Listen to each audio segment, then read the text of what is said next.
we all know that we're right in the esports revolution, the esports industrial revolution.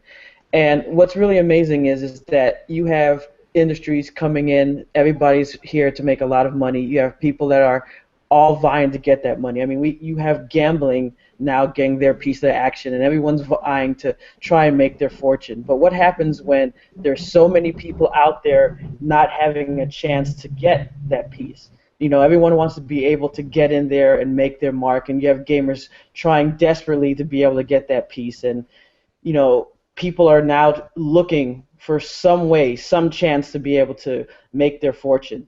And we're here today to talk with people who are trying to give people that opportunity to go out there and maybe have a chance to prove themselves worthy to maybe get up on that stage and have a chance to compete and maybe earn themselves a little bit of money. We're happy to, once again have on our show CEO of Empire Arcadia, Triforce Johnson. Thanks for coming on the show. Thank you for having me back, Jay. I appreciate it. We're also glad to have on the show for the first time General Manager of Daily Alliance and also Vice President of SOS Gamers, Wes. Thanks for coming on the show with us today. Much appreciated for having me on your show. For the first time. No problem, no problem. So it's really cool because obviously Triforce, you've been on talking before about industrial revolution for esports, and now we're going to be talking about more involved about New York because of course that's where you're from.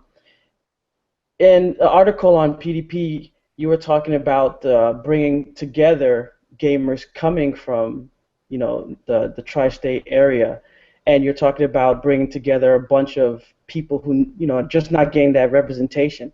You have so many people, you know, coming from the West Coast. That seems to be the big focus coming together. What's happened, I guess, on the, you know, from people from the East Coast? What's happened where, you know, West Coast is getting all the attention, East Coast is just not getting that attention anymore? Can you give us a little explanation about what's happened there? Yeah, well, the gentleman who wrote the article, his name is Chris Bond, and it's from PvP Live. For anyone who wants to check out the article, you can go to PvP Live. They have a huge catalog of a lot of comprehensive content on esports, so it's a good site to check it out. But the topic of that article was based on the redevelopment of the North East fighting game community. And what happened here, it's not that the West Coast is getting all the attention for any particular reason. It is just that the East Coast was a powerhouse. But and I don't want to. I'm not trying to toot my horn. Just calling it for what it is. If you take a look at the past and you look in the record, you'll see what it is. That power was mainly because of Empire Arcadia. Its dominance, its influence in the community created a huge, just making everything better for the East Coast in terms of content, the competition. We're not even going to get into the competition, but you know, everything was there because most of the players, the dominant players, were all there. Since over the last 3 or 4 years, Empire Arcadia has taken some hits from the community, and that the power of Empire Arcadia has waned. And since that time, and the fact that I'm even here in Jamaica right now, and I'm doing other things in other areas of esports, you know, focusing on the development of FIFA here, also going to Africa and all that other stuff, my time in New York isn't as much as it used to be. So that created, this is going to sound like some type of war going on or whatever, but that created a power vacuum in the East Coast. And that power vacuum is sucked up all of the content by one tournament provider on a local level. And that's not even the problem, because that's the funny part. They're not the actual problem. The problem is that there is no unity to kind of manage and create diverse content to spread throughout the entire Northeast. It's just really them, and then anyone else who's trying to provide any other content by putting their something on the table to contribute to the development of the East Coast or the forward movement of the East Coast is really drowned out.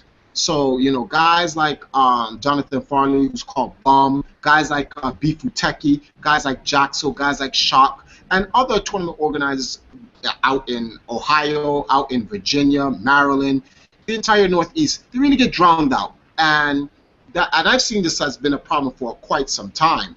Big E recognized this a long time as well and understood that he wanted to put something together. With that basically said, the article wanted to identify those issues, what the issue is, but we also wanted to provide a solution. What is the solution? Everyone's talking about the problem. No one wants to get to the what's the solution. So I've been looking into creating a redevelopment plan, because Empire Arcadia, first and foremost, is a development organization. It just has an esports team, and that's how we kind of execute a lot of our plans and stuff like that. So I've been working on something since like November of last year, and I wanted to get a core set of people to work with first, and that we went to 8-Way Run in New Jersey. We spoke with Jaxel, and Jaxel's all on board. Jaxel then introduced to us Shock. We spoke to Shock from Combat Network. He's on board. My first guys I decided to go to in New York, obviously I'm going to go to my guys, Deadly Alliance, which is Wes, who's on the call right now, because we definitely need to look at Smash and to see how we can kind of move forward in that. And once we did that, and we had our core, then we said, okay, what we need to do, unlike everyone else, is we need to lend an olive branch and invite others to join in this redevelopment plan of bringing better, more comprehensive content, to bring in something new, something that people are gonna want to go to and say, oh, okay, we got some new hype, we got something new in the East Coast, let's go out there, let's support it, that type of stuff. So that's what this is all about. So then we approached Bum, we approached Max from MashFest. We're still actually approaching Big E from Philadelphia to complete the whole tri-state. And what we want to do, we want to try to get our foot wet first with the development plan, because the development plan is to create a tri-state esports league or championship of some sort. And we'll get into that a little bit later in the conversation. But that's pretty much what the entire article was about. So that kind of gives you a comprehensive look at the whole Northeast. So as far as the redevelopment plan, can you tell me about overall, what are we looking to actually redevelop? Because obviously you have the gamers. So I'm trying to understand, as someone who is not, fully into the esports community, I watch it, I'm a fan, things like that. But for someone who's, seeing all these people, they're playing these games, and someone says to themselves, hey, I come from the East Coast, I want to play these games, I can show up to a tournament, I can play this. They probably don't understand what does it mean. Why can't I just go out here and play? Why can't I support the East Coast? What is this redevelopment plan going to do to help me get to the next level? Okay, well, the first things first is that the current model isn't enough. It's not that it doesn't work, but the current model for competitive games in the fighting game community on a local level just isn't enough. And what we need to do is we need to add something more that will diversify the competition.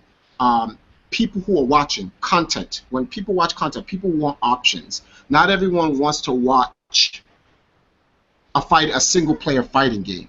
And one of the major elements of the redevelopment plan is to incorporate teams. We got that specifically from Wes over here with SOS Gamers, which we can get in a little bit after I make this point, because then Wes can explain the whole team concept. And we want to focus on getting more of the teams involved. And it's not just, we don't want to just put together, hey, we want to grab those 3 guys over there, boom, let's make a team. We're going to grab those 3 guys over there, boom, let's make a team.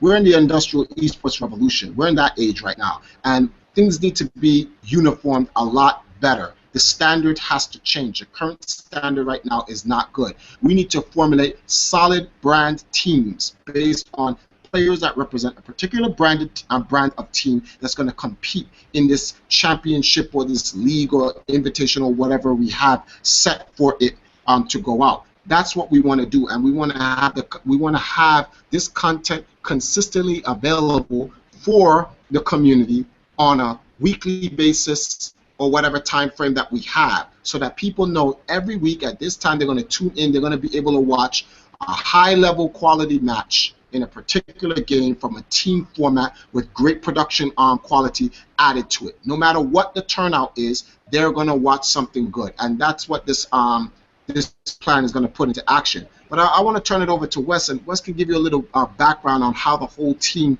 thing came up. So, you have the floor, Wes.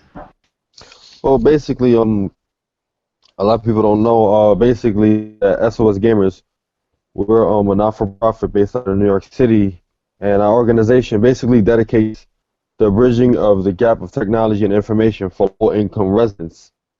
And one of the programs that we're currently doing is we're inside of a community center, and we teach these kids from the ground up of just life learning lessons such as, you know, communication, team building. And after we do that segment of our program, we introduce to them Smash Brothers League, which is going to be starting very soon, like in 2 to 3 weeks from now.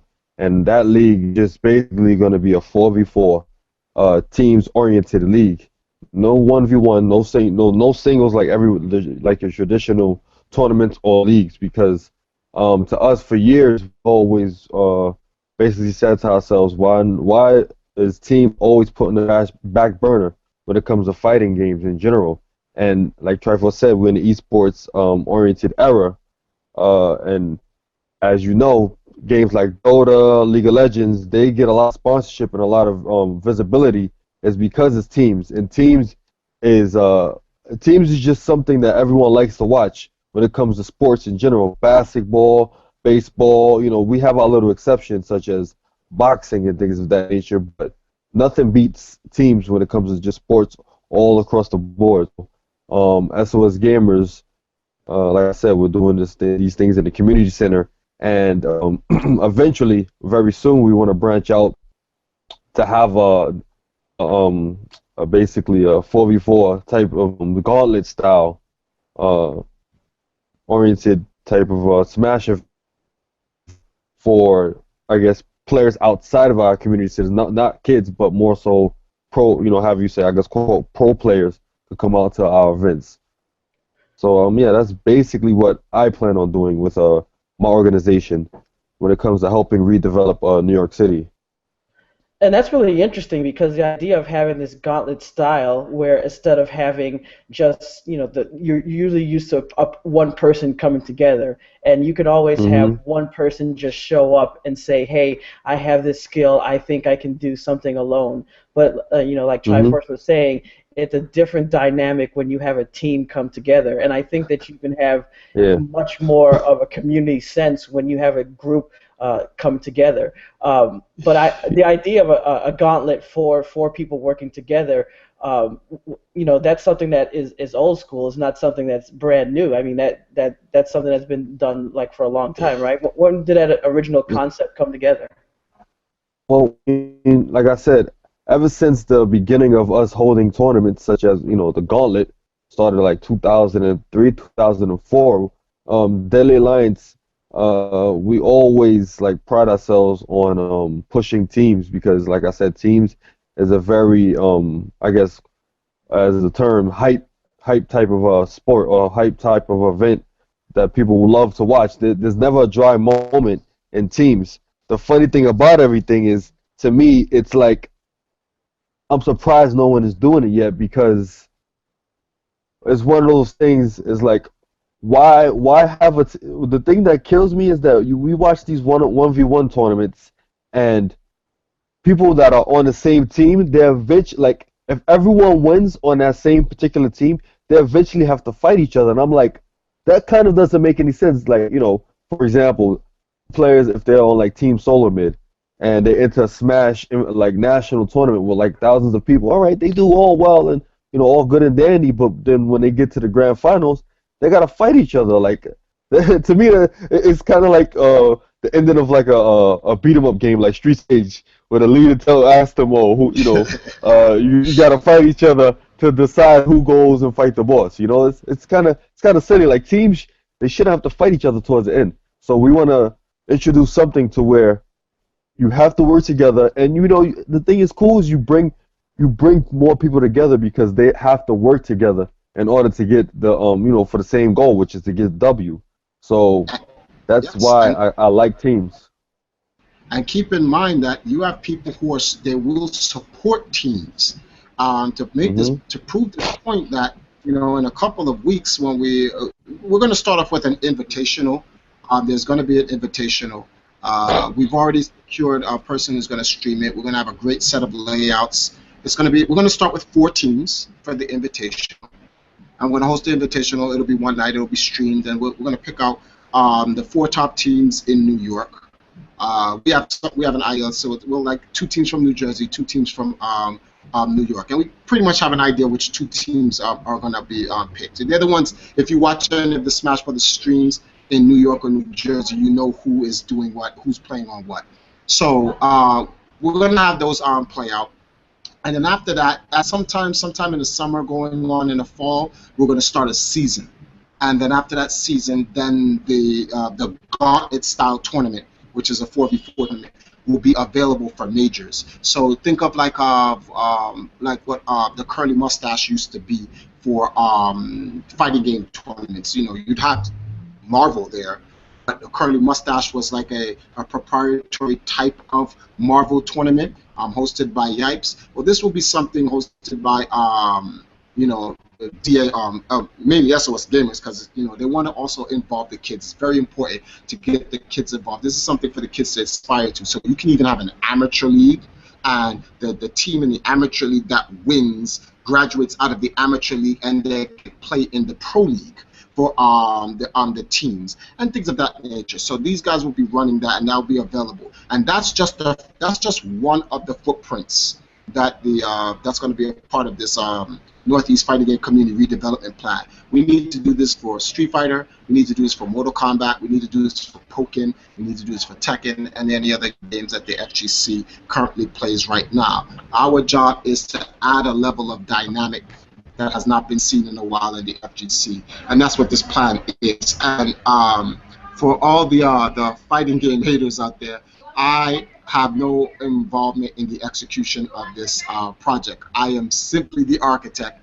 My job was to develop the plan, gather the people, show them the plan, let them know this is the bare bones, this is the whole functionality of it, and then it's up to them to execute it. So you're going to be looking towards guys like Wes. You're going to be looking towards guys like Shock, Jaxel, and other people, Bum, and the rest of them. Whoever else is going to be on, because I really shouldn't be saying the names of anyone else other than the ones we've confirmed, which is Wes, Shock, and Jaxel. Those are the 3 main guys that have actually been selected. Everyone else is currently in talks to find out whether or not they're going to be a part of this program to help revolutionize the Northeast fighting game community or redevelop it. So we will see from that point. And what happens like after the invitational? Because I know obviously there's like long-term goals and stuff, but what do you have planned after that? Well, basically, the invitational is kind of like a introduction, a teaser to what we have in store, and obviously, like anything that's a teaser or introduction, depending on how receptive the community is to what we're trying to do, we're going, we'll basically figure out how we're going to approach the situation. But basically, just to not take off more than we can chew, we're going to just focus on 2 components: is the league that we have that we're establishing inside the community centers that SOS Gamers is doing for the kids. That, like I said before, we're teaching them lifelong lessons to utilize inside and outside gaming, then introducing a league to them. And in conjunction, we're gonna do basically the league teaser, the invitational rather. So those are the 2 components that SOS Gamers and Daily Alliance is bringing on board with the whole redevelopment of the East Coast, because to me it's sad that the East Coast is kind of like, I call it the East Coast ruins right now. Just the way things are. We don't really have that many big tournaments or just that much of a good amount of exposure in comparison to the West Coast. And the funny thing is that the East Coast, we have a more condensed crowd of people. So it's like, how don't we have big number of events? And I think it's a mixture of not having enough exposure, unity, and also just I guess convenience when it comes to having a solidified location to hold events, because a lot of events people don't like going to certain locations for I don't know what reasons, but that's just how it is. So maybe if we find a location that everyone could house or do their little endeavors at, then possibly the East Coast could come out of the whole ruins that we're in right now. Yeah, it's very interesting because as an outsider, you kind of look at it and you try to compare it to other things, and what I kind of notice is with with the idea of when you're trying to play a game, you are always bombarded early on with the idea of gaming is nonsense.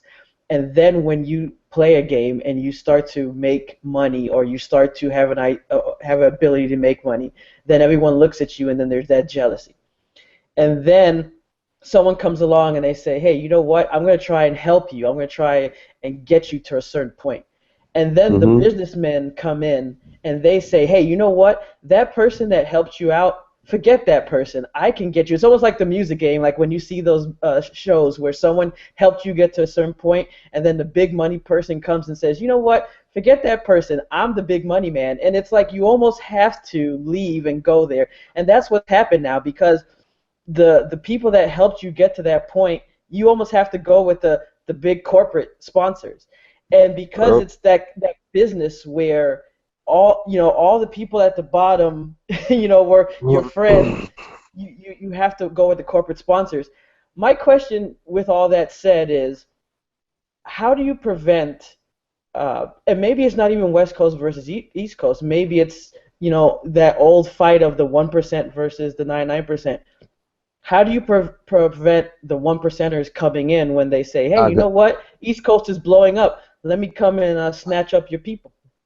I got an easy and I mean I got an easy antidote for that, and it's and it's basically the I guess the introduction to this topic, and that's like DA has been supported, SOS has been supported.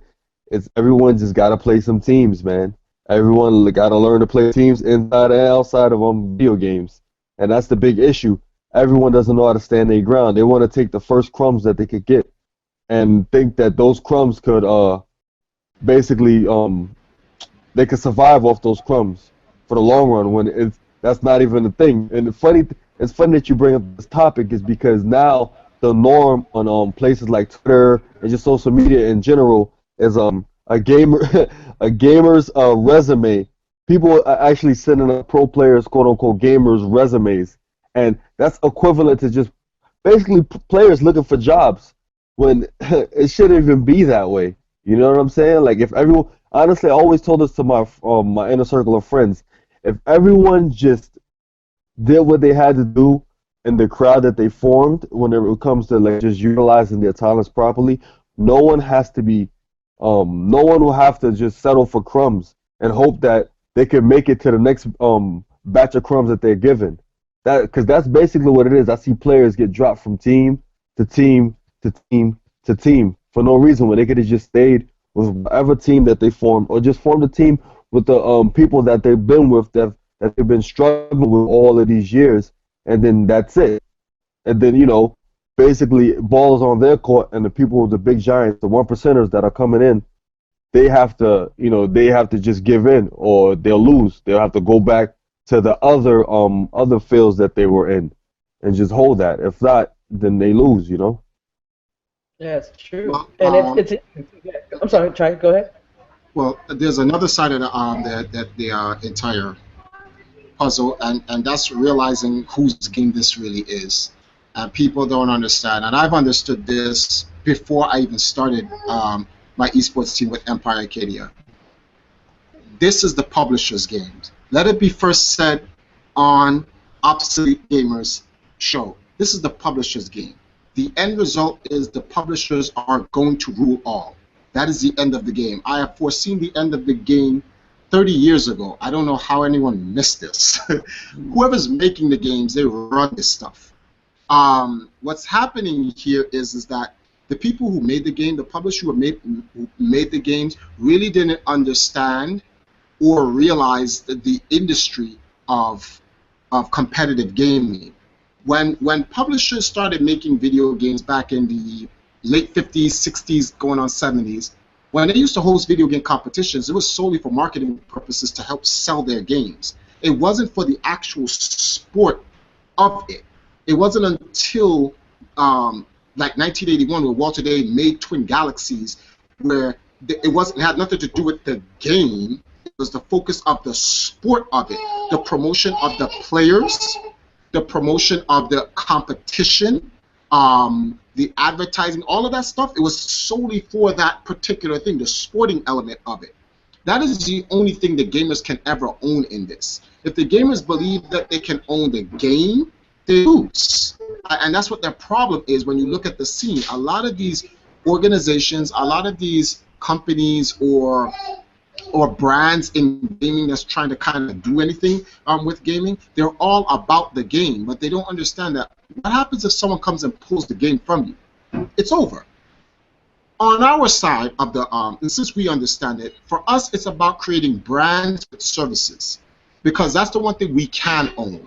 We can own the context to the content. That's what Empire Arcadia has always been about, developing the context. Not just the content. The content's important. It's important to have the video games. But what are the video games without the personality? Let's take a look at other sports. What is a basketball? What is a physical basketball without LeBron James, Stephen Curry, Dwayne Wade? What is a baseball without Jeter? What is a football without Eli Manning? And so forth and so forth. Those abstract objects, which are a part of the sport, does not mean anything without the context of the people behind them. That's what needs to be developed. The video games don't need to be developed. The publishers already developed the video games. When you look at the esports community, competitive gaming community right now, there's an oversaturation on the development of the game. The content, not the context. People are streaming. Everyone and their mother is streaming someone just playing a video game.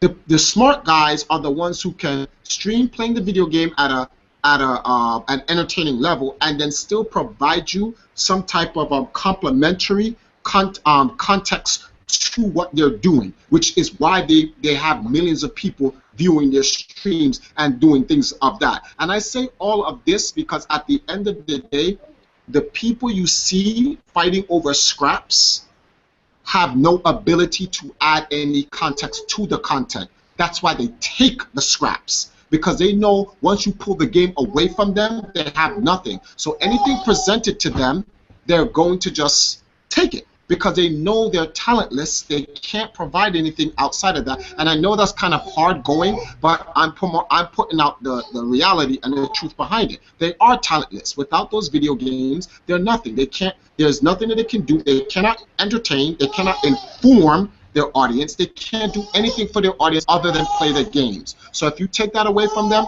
it's over.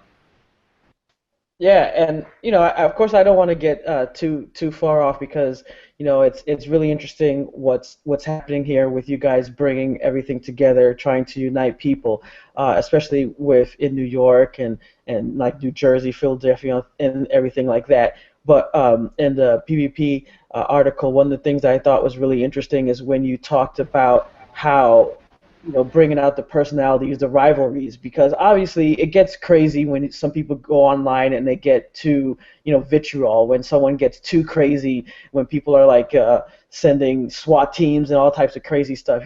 That's too crazy. You don't want people going crazy online. Yeah. But when you have trash talking, when you have personalities, when you have people like going back and forth, that's fun. That's cool. As long as it doesn't go overboard. And when it gets too, whitewashed, it's kind of like when you have baseball. Like when people talk about how come young people, how come minorities turn away from baseball, where football and basketball people are still into it. It's because in baseball they're like, respect the game, don't flip your bat, don't have fun. People are like, wait a minute, we don't want to watch baseball if it's going to be that boring. Well, at least in basketball, you can still do a little showboating. In football, you can still do a little bit. They still have rules. Now in gaming, if it gets to the point where everyone's up there like a robot and you can't even have any fun, that's not going to be anymore. And it seemed like that was what you were alluding to, where it seems like on East Coast you still have a little bit of that swagger, and you know it looks like on the upper echelons they're trying to take that swagger away. Is that kind of what you were talking about when you were talking about the difference between the two? Yeah, this is why in the article I mentioned the East Coast running on a different fuel. In the West Coast, it's a little bit different. The production value of the West Coast is very high, but the East Coast has a gritty dynamic with its players in terms of our personalities that creates a level of hype and drama to the actual competition, and that carries us a long way up. Some people would deny it, but this I couldn't understand how anyone would deny. Like, I literally, my entire team was raised in this scene, so I know what I'm talking about. The dynamic of the competition is where it's at. We're not saying that people need to act completely unprofessional or uncouth or whatever it is, but there's a level of showmanship, right? We're not talking showmanship and unsportsmanlike conduct is two different things. But you have to be able to entertain your crowd while you're handling your craft. The gamers who do this are the people who really excel. Let's take a look at some of the gamers who really excel in terms of bringing a certain dynamic to the scene.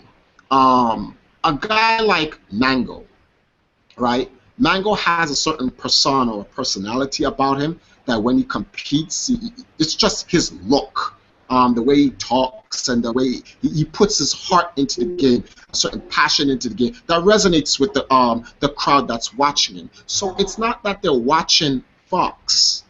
When they see Fox, they understand that's Fox, but they can identify with Mango with Fox. So this is the player adding context to the content, which is the game and the character. And that's what makes people, this is why esports is such a beautiful spectator sport, is because people are able to be able to see this. In League of Legends, you have Faker.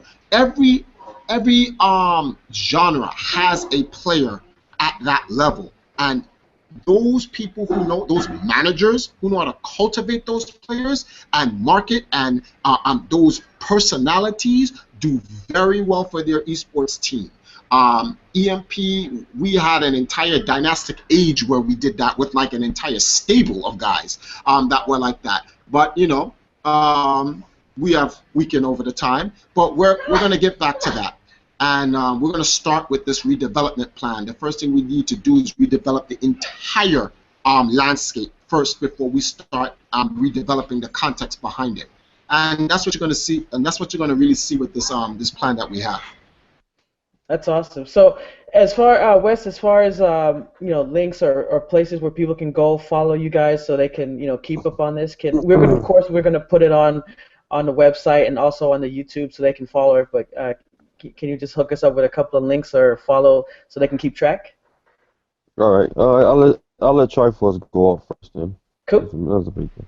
Well, everyone can follow me at EmpireArcadia.com, or that's on our team. That's the entire esports team. Or you can follow us at or you can follow me specifically at EMP_Triforce_GM.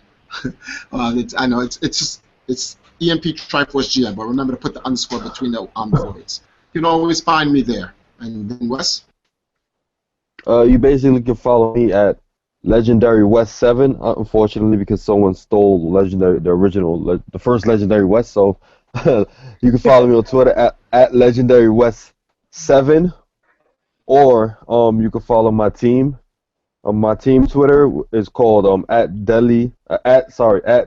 Team DA Smash. So one or the other. Very cool, very cool. So, I mean, I really think that this is cool what you guys are doing. We're going to be following this because, I mean, it's always good to have both coasts. I mean, we had the East Coast, West Coast rap battles back in the day. I mean, we don't want to get violent unless it's in a video game. That's the only violence we want. That's cool. But, what you guys are doing is really awesome. But I want to thank you, of course, Triforce West, coming on the show and telling us about this stuff today. Thank you for having us on, especially me having me on again. I really appreciate it. Hey, you guys can come on anytime, and of course, Mhm. especially we want to see some of your gamers. We want to see some of that swagger. So we want to have some of those East Coast gamers come on, and we want to see you guys see that swagger between you guys. So we're gonna make that happen.